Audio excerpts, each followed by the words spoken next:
तो hi everyone, स्वागत है आप सबका एक नए वीडियो में। और दोस्तों, आज की इस वीडियो में तुम्हें बताने वाला हूँ ये जो तुम्हारा ट्रांसफार्मर है, इसको तुम एग्ज़ाम में कैसे लिखोगे। देखो, हर बच्चे को तो ये पता होगा कि ट्रांसफार्मर से क्वेश्चन एग्जाम में हर साल भाई पूछे जाते हैं, बहुत ज़्यादा इंपॉर्टेंट है। ठीक है, तो आज की इस वीडियो में तुम्हें बताने वाला हूँ इसका सिद्धांत, और ये मतलब आपको ट्रांसफार्मर में जितने भी डाउट्स हैं, आपके सारे डाउट्स इस वीडियो में क्लियर हो जाएंगे। और डायग्राम की बात करते हैं, देखने में कठिन लग रहा है लेकिन बनाना बिल्कुल ईजी है। और आज की इस वीडियो में तुम्हें वो भी बताऊंगा कि कैसे इसका डायग्राम तुम बहुत ईजी तरीके से बना सकते हो।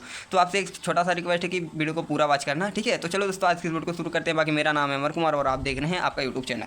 तो यहाँ पे बात करते हैं, सबसे पहले हम ऊपर की साइड में हमें ट्रांसफार्मर से अगर कोई भी क्वेश्चन पूछे तो हमें सबसे पहले लिख देना कि ट्रांसफार्मर विद्युत का एक ऐसा साधन है जिसके द्वारा प्रत्यावर्ती वोल्टेज को कम या ज़्यादा किया जा सकता है। देखो दोस्तों, ये जो आपका ट्रांसफार्मर है ना, सिंपल आप दो लाइन ऐसे ऊपर की साइड में ही लिख देंगे ना, तो यहाँ अगर इतना ही लिख देंगे तो वो एग्जामिनर आपको इतना ही देख के भाई हाँ बच्चे को कुछ आता है तो ऐसा लगेगा एग्जामिनर को, और इतना पढ़ के आपको अच्छे नंबर दे देगा। लेकिन इतने से काम चलने वाला नहीं है। मैं आपको इस वीडियो में पूरी फुल जानकारी दूंगा। ठीक है, तो आपको पहले लिखना है ट्रांसफार्मर विद्युत का एक ऐसा साधन है। देखो दोस्तों, जो आपका ट्रांसफार्मर है वो एक ऐसा साधन है, ठीक है, जिसके द्वारा हम प्रत्यावर्ती धारा कह लें या वोल्टता को कम या फिर ज़्यादा किया जा सकता है या कर सकते हैं। ठीक है, तो आपका ये होता है ट्रांसफार्मर, यानी कि ये एक ऐसा साधन है जिसके द्वारा हम प्रत्यावर्ती वोल्टता को कम या ज़्यादा कर सकते हैं। तो आई बात इतनी क्लियर हो गई होगी। ठीक है, तो अब देखो इसकी डायग्राम की बात करते हैं तो मैं आपको बनाकर भी बताऊँगा। ठीक है, तो देखो यहाँ पर पहले थोड़ा सा समझ लो, ये आपका यस यानी कि द्वितीय कुंडली। ठीक है, और यहाँ पर आपका AC,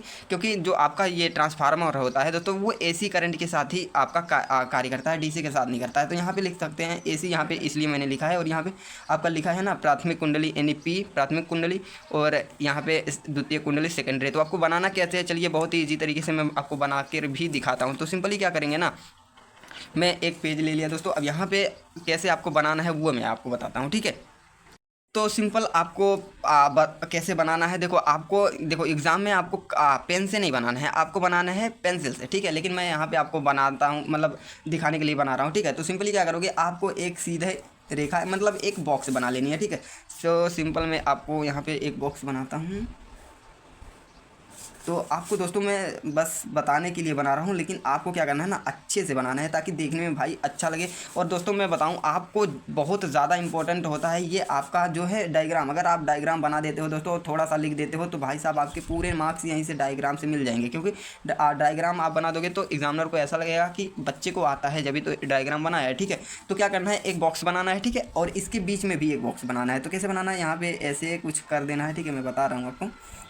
सिंपल मैं आपको बस ऐसे जो है दिखाने के लिए बना रहा हूँ, लेकिन आपको वहाँ एग्ज़ाम में ना थोड़ा टाइम लगे भाई, लेकिन थोड़ा अच्छे से बनाना, क्योंकि देखने में जब आकर्षक लगेगा तो हाँ भाई आपको एग्जामिनर अच्छे मार्क्स देगा। ठीक है, तो यहाँ से आपको क्या करना है, इतना करने के बाद एक अंदर की साइड में एक ऐसे और हमें बना लेना है। ठीक है, यहाँ से यहाँ मिला देने हैं। ठीक है, अब क्या करेंगे ना, यहाँ से हमें एक ऐसे तिरछा रेखा खींचना है। ठीक है, सिंपल है, बहुत ज़्यादा टफ नहीं है, आपको ध्यान से बस देखना है।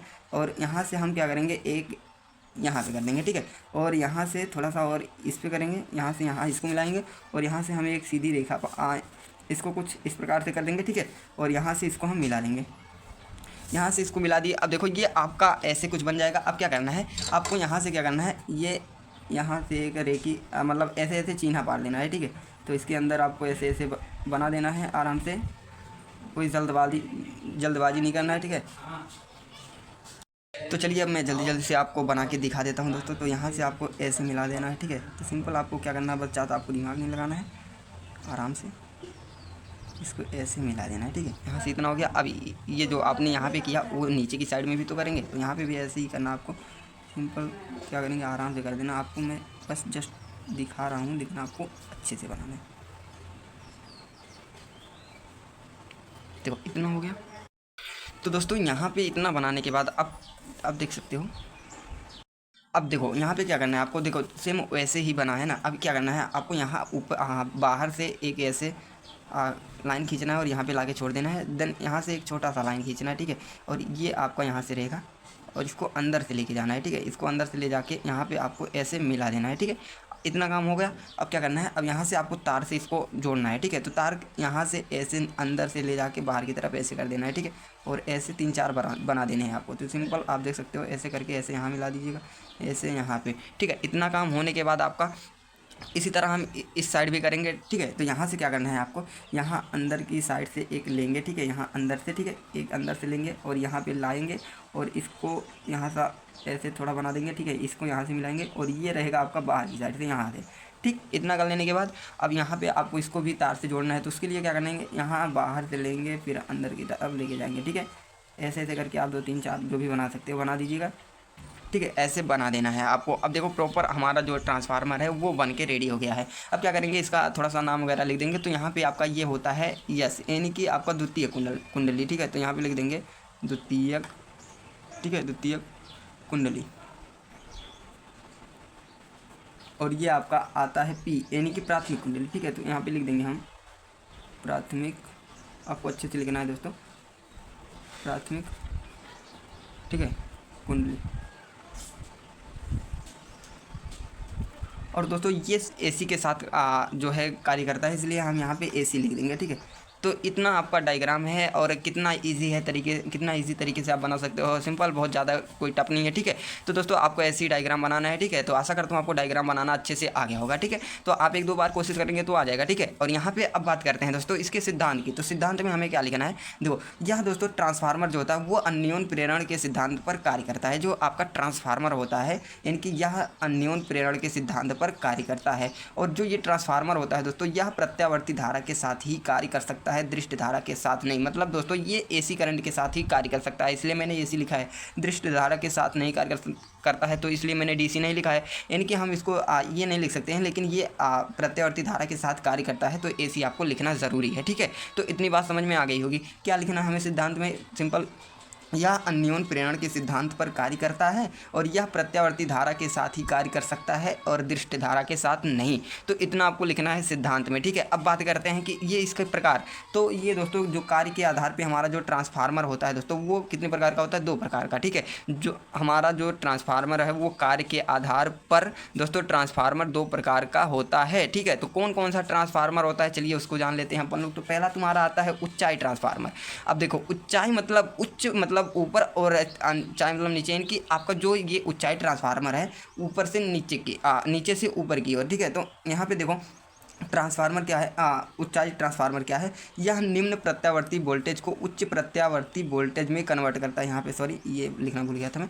तो यहाँ पे यह निम्न प्रत्यावर्ती वोल्टेज को उच्च प्रत्यावर्ती वोल्टेज में बदलता है। कहने का मतलब जो ऊंचाई ट्रांसफार्मर होता है वो कम प्रत्यावर्ती धारा को ज़्यादा प्रत्यावर्ती वोल्टता में बदल देता है, ठीक है। तो आपका ये आता है ऊंचाई ट्रांसफार्मर, यानी निम्न प्रत्यावर्ती यानी कि कम प्रत्यावर्ती जो धारा होती है, वोल्टेज कह लें, जो भी कह लें आप, जो कम अगर धारा है तो उसको क्या करता है, ये ज़्यादा वोल्टेज में बदल देता है। तो ये आपका होता है ऊंचाई ट्रांसफार्मर, ठीक है। तो आशा करता हूँ ये भी समझ में आ गया होगा, ठीक है। और दूसरा आपका आता है अपचाई ट्रांसफार्मर, ठीक है। तो अपचाई ट्रांसफार्मर यह दोस्तों यह उच्च प्रत्यावर्ती वोल्टता को निम्न प्रत्यावर्ती वोल्टता में बदलता है। सॉरी यहाँ पे देखो, यह उच्च प्रत्यावर्ती वोल्टता को निम्न प्रत्यावर्ती वोल्टता में बदलता है। यानी कि जो आपका अपचाई ट्रांसफार्मर है वो दोस्तों उच्च यानी कि जो उच्च धारा होती है उसको निम्न धारा में बदल देता है। और ट्रांसफार्मर का क्या काम होता है कि ये धारा को कम या ज़्यादा करता है। तो यही आपका होता है ट्रांसफार्मर। बिल्कुल एग्ज़ाम में ऐसे ही आपको लिखना है। इतना लिख देते हो दोस्तों तो आपके